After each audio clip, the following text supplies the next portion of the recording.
નમસ્કાર દર્શક મિત્રો, સ્વાગત છે આપનું આપણી આ યુટ્યુબ ચેનલ ન્યૂઝ વિથ ભાવેશમાં। તો મિત્રો, ડીએ એરિયર્સ અપડેટ। લાંબા સમયથી કેન્દ્રીય કર્મચારીઓ અને પેન્શનરો 18 મહિનાના મોંઘવારી ભથ્થા ડીએ અને મોંઘવારી રાહત ડીઆરના બાકીના જે રાહ જોઈ રહ્યા હતા, જે કોવિડ-19 રોગચાળા દરમિયાન બંધ કરવામાં આવ્યા હતા। તો સરકારે હવે આ મુદ્દે પોતાનું વલણ સ્પષ્ટ કર્યું છે। તો નાણાં રાજ્યમંત્રી પંકજ ચૌધરીએ સંસદમાં સણસણતો જવાબ આપતા કહ્યું કે 18 મહિનાના ડીએનું બાકી નીકળશે નહીં। તો આ સમાચાર લાખો કેન્દ્રીય કર્મચારીઓ અને પેન્શન ધારકો માટે નિરાશાજનક સાબિત થયા છે, જે લાંબા સમયથી આ બાકી ચૂકવણીની રાહ જોઈ રહ્યા હતા મિત્રો। તો મિત્રો, આ બાબતે આજે આપણે વિડીયોમાં સંપૂર્ણ વાત કરવાના છીએ, એટલે વિડીયો તમે અંત સુધી જોઈ લેજો। અને આપણી આ ચેનલ તમે સબસ્ક્રાઈબ ન કરી હોય તો આવી જ અગત્યની અપડેટો જોવા માટે આપણી આ યુટ્યુબ ચેનલને અત્યારે સબસ્ક્રાઈબ કરી લેજો મિત્રો। તો જોઈએ આજનો વિડીયો વિગતવાર। તો સંસદમાં ઉઠાવવામાં આવેલા મુખ્ય મુદ્દાઓની વાત કરીએ તો આ વર્ષે 3 ફેબ્રુઆરીના રોજ એક સાંસદ આનંદે લોકસભામાં આ મુદ્દો મુખ્ય રીતે ઉઠાવ્યો હતો। તો તેમણે કેન્દ્ર સરકારને પૂછ્યું હતું કે કોવિડ-19 દરમિયાન બંધ કરાયેલા મોંઘવારી ભથ્થા અને મોંઘવારીની રાહત 18 મહિનાની બાકી ચૂકવણી ક્યારે કરવામાં આવશે। તો લોકસભા સાંસદે આ મામલે સરકાર પાસે સ્પષ્ટ જવાબ માંગ્યો હતો। જોકે નાણાં રાજ્યમંત્રીના જવાબથી કર્મચારીઓની આશાઓ પર પાણી ફરી વળ્યું હતું। તો ત્યારબાદ વાત કરીએ તો કોરોના દરમિયાન બાકી લેણાં કેમ રોકવામાં આવ્યા હતા। તો કોરોના મહામારી દરમિયાન દેશની અર્થવ્યવસ્થા પર ગંભીર દબાણને ધ્યાનમાં લઈને કેન્દ્ર સરકારે અનેક આર્થિક નિર્ણયો લીધા હતા।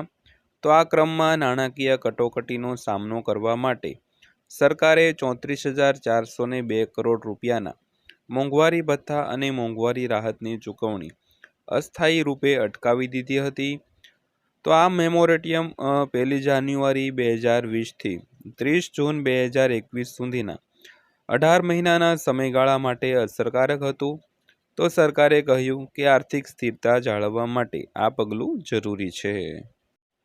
તો નાણાં રાજ્યમંત્રી પંકજ ચૌધરીએ સંસદમાં આ મુદ્દે સ્પષ્ટપણે કહ્યું કે સરકાર 18 મહિનાના ડીએનું બાકી નીકળશે નહીં। તેમના જવાબમાં તેમણે કહ્યું કે આ મુશ્કેલ નિર્ણય રોગચાળાને કારણે થતા નાણાકીય દબાણ અને સરકારની વિવિધ કલ્યાણકારી યોજનાઓ પર થતા વધારાના ખર્ચને ધ્યાનમાં રાખીને લેવામાં આવ્યો હતો। તો તેમણે કહ્યું કે કોવિડ-19 રોગચાળા દરમિયાન સરકારે અનેક આવશ્યક સામાજિક અને આર્થિક કલ્યાણ યોજનાઓ પર પ્રાથમિકતાના ધોરણે નાણાં ખર્ચ્યા છે મિત્રો।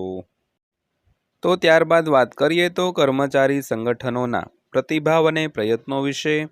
તો નેશનલ કાઉન્સિલ ઓફ જેસીએમ અને અન્ય કર્મચારી યુનિયનોએ સરકારના આ નિર્ણયોનો વિરોધ કર્યો હતો। તો કર્મચારીઓના સંગઠનોએ નાણાં મંત્રાલયને મેમોરેન્ડમ સુપરત કરીને બાકી લેણાં ચૂકવવાની માંગ પણ કરી હતી। તો તેમણે સૂચન કર્યું કે જો એકસાથે ચૂકવણી શક્ય ન હોય તો સરકારે આ બાકી રકમ હપ્તામાં મુક્ત કરી શકે છે। કર્મચારી સંગઠનોએ તેમની માંગના સમર્થનમાં સુપ્રીમ કોર્ટના ચુકાદાને પણ ટાંક્યો હતો, જેમાં કહેવામાં આવ્યું હતું કે બાકી રકમ વ્યાજ સાથે ચૂકવવી જોઈએ મિત્રો। તો ત્યારબાદ વાત કરીએ તો બજેટ 2025થી કોઈ રાહત મળી નથી।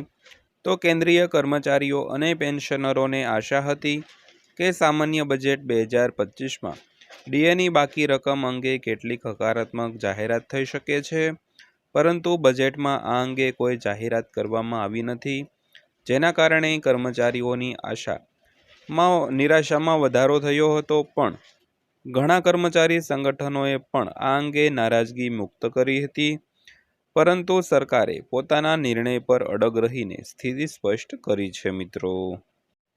તો હવે કર્મચારી સંગઠનો તેમનું ધ્યાન 8મા પગાર પંચની ભલામણો પર કેન્દ્રિત કરી રહ્યા છે। તો તેમને આશા છે કે નવા પગાર પંચની ભલામણો ભવિષ્યમાં પગાર માળખામાં નોંધપાત્ર સુધારો લાવી શકે છે।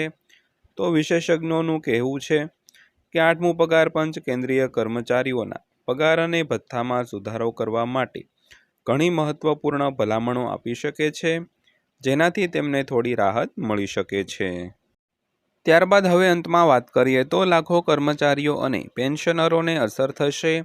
તો સરકારના આ નિર્ણયથી લગભગ 50 લાખ કેન્દ્રીય કર્મચારીઓ અને 60 લાખ પેન્શનરોને અસર થશે. તે બધાએ 18 મહિનાથી તેમના મોંઘવારી ભથ્થામાં વધારો અને મોંઘવારી રાહતનો લાભ ન લીધો હતો અને તેઓ તેમના બાકી રકમ મેળવવાની અપેક્ષા પણ રાખતા હતા. તો સરકારના આ નિર્ણયથી તેમની આશા અપેક્ષાઓ પૂરી નહીં થાય. પણ ઘણા કર્મચારીઓનું કહેવું છે કે વધતી જતી મોંઘવારીને કારણે તેઓ આર્થિક મુશ્કેલીઓનો સામનો કરી રહ્યા છે અને બાકી રકમ મળવાથી તેમને થોડી રાહત મળી શકી હોત. તો મિત્રો, વિડીયો અંત સુધી જોવા બદલ આપનો દિલથી આભાર.